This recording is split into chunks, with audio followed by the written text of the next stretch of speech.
Sensha motion ekulirwa muganda waffe Lwemiyaga MP Ssekikubo kirabika etuusizza signature ze baagala sinakindi n'okuyisaamu gwe mukwano gwange ali eyo ampuliriza eyeekumira ku Yugi Update TV.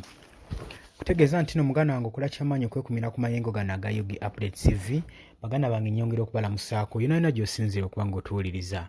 Nyongera mu maaso n'okusaasira abo abalwadde Mukama Katonda agire nga abasuusa. Naawe afiiriddwako wuwe Mukama Katonda akugumye. Mikwano gyange mwenna gye musinziira okutuwuliriza. Mbategeeza nti gwe atannakuba ng'osubscribinga, genda maaso n'okuba ng'osubscribinga ku eno channel gwe mukwano gwange osobola okunyweza amayengo ga Yugi Update TV. Nabagamba nti nno eno yokka ye channel egenda okuba ng'ekuleetera updates ate ekole follow up ku buli kimu kye weetaaga okumanya mu ggwanga lyo gwe mukwano gwange ali eyo ampuliriza. So muganda wange kubiriza genda maaso n'okuba ng'osubscribinga, sharinga, commentinga, likinga gwe mukwano gwange ali eyo ampuliriza. Gwe mukwano gwange ali eyo ampuliriza jjukira nti nno Sensha motion etambula okuva ebbanga ababaka bano ba 4 commissioners be bakwatibwa omuli ababiri aba National Resistance Movement basatu aba National Resistance Movement aba NRM ba commissioners kw'ossa ne former leader of opposition Mathias Mpuuga. Muganda wange bano we beegabira akasiimo ke bayita Service Award nga kabalwamu 1.7 billion. Kati wetwogerera signature zituuse ku nnamba gye bazeetaagamu so nakini n'okuyisaamu ko gwe mukwano gwange ali eyo ampuliriza. Jjukira nti nno bano ababaka bakyuzingibwa okubanga babba ssente 1.7 billion naye gye bwavaako awo ne bakukumpanyaawo mu bajeti ya ggwanga Uganda ne bagamba zino ssente zaali allocated ziri mu mateeka biki omusango ne gugendera awo omukwano gwange. Naye ng'ababaka abasinga baali basaba ekigambo ky'okuresigninga nga basaba ba 4 commissioners bano basobole okuba nga baresigninga olw'ensonga nti nno ofiisi eyo baagikwata mu ngeri emenya amateeka ate ne bagiteekamu n'obuli bw'enguzi gwe ali eyo ampuliriza. Ssekikubo ebbanga eriyise emabega yatalagako eggwanga Uganda yasookera mu West n'agenda nga kyaliko kwe kunoonya signature emikono gy'ababaka bano abatannaba kuteekako ku signature. Bwe yatuukayo yatusigira ekifaananyi nti watuuseeyo ennamba z'ababaka baamanyi. Ababaka abasukka mu 40 abali mu West ennamba zaabwe abasinga nga 95% ennamba baali baziggyeeko ate nga ne 5% esigaddewo tebakwata masimu gaabwe agamanyikiddwa.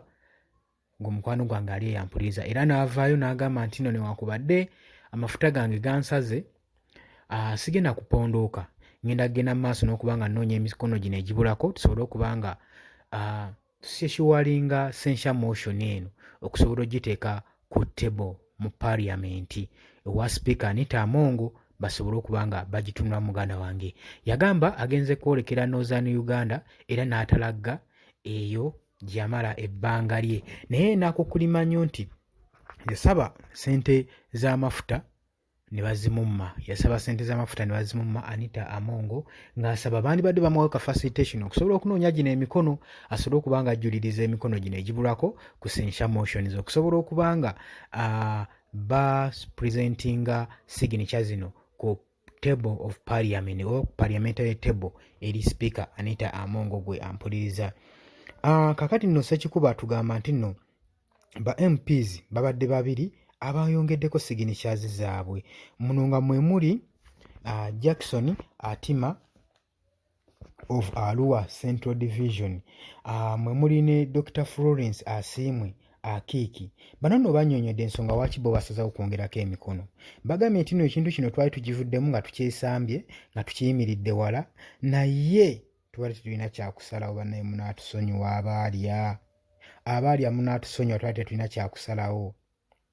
Era agambye nti netukubadde kwagala kwaffe naye mu nnaku ey'ekitalo ekyo tubadde tusindiikirizibwa era nga tunyigirizibwa olw'okubanga mwagaana okuba nga mulizayininga nga bwe mumanyi ababaka nga bwe mwali abana bwe mwagabana ssente zammwe mwagaana okulizayininga so singa bwe basanga mwalizayininga ensonga zino twandibadde tuzivaako. n'agamba nti nno naye ate si kyokka kye kituwaliriza okuba nga tuteekako emikono. Si Ssekikubo yatukase, naye tubadde ne puresha eri mu bakonstituensi baffe. Mu bitundu byaffe mwe tulondera mu balonzi batutaddeko puresha. Ne tugamba olw'okufiirwa akalulu akaddako katuteekeko omukono ku essential motion tusayininge signature.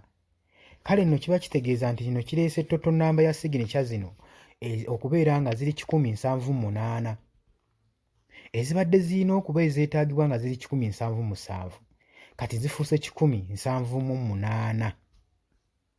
Kitegeeza zisusseemu mu signature ezibadde zeetaagisa okuba nga bapurezentinga motion eno ku paaliyamenti. Ssekikubo era alangiridde n'agamba nti wiiki ejja wataabeewo nsonga yonna emukugira n'emulemesa kufuluma wakaawe mu nnyumba, kubanga muna ebintu bizibu. Musajja waakuŋŋaanyizza emikono gino, musajja bayinza omulumba ekiro nga kye beetaaga olupapula lwa siginicha ezo. Ate olaba bwe tuddamu obuto okutalagga eggwanga nga tunoonya siginicha. Agambye nti we nnaazuukuka nga ndi mulamu nga n'olupapula lwa siginicha nduyina, kitegeeza next week ngenda kuba nga nsabumiitingayo olupapula luno olwa motion olukwata ku signatures eza essential motion. Nja kuba ndi presentingayo eri sipiika wa paaliyamenti Anita Amongo n'eri kiraaka we ne kiraaka Adolf Mwesigye basobole okwenobolinga debiti y'enguzi mu paaliyamenti. Gwe mukwano gwange ampuliriza bw'atyo Ssekikubo w'agamba. Mukwano gwange nyongera okujjukiza nti tolabira kintu kya kusubscribinga gwe yeekumira ku Yugi Updates TV. Agamba the essential motion etuukiriza bulungi nnyo signature ezibadde zeetaagisa era etemyewo ekkubo okusobola okuba ng'erwanyisa obuli bw'enguzi. Oba okitegeera gwe muganda wange ali eyo? Agambye nti nno eno egguddewo ekkubo erigenda okuba nga lisobola okulwanyisa obuli bw'enguzi obuli mu paaliyamenti ne bafo commissioners abaagaana okwegoba. So ensonga zino zize zitambula. Golowooza singa ba commissioners bano abana basaanidde okulizayininga, so oba singa baalizayininga, Ssekikubo yandirekeddeawo okunoonya emikono gino okusekyewalinga essential motion ezo giteeka ku parliamentary table. Gwe ki ky'olowooza muganda wange ali eyo?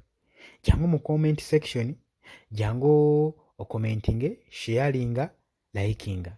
Nawe watanakuba ng'osubscribinga.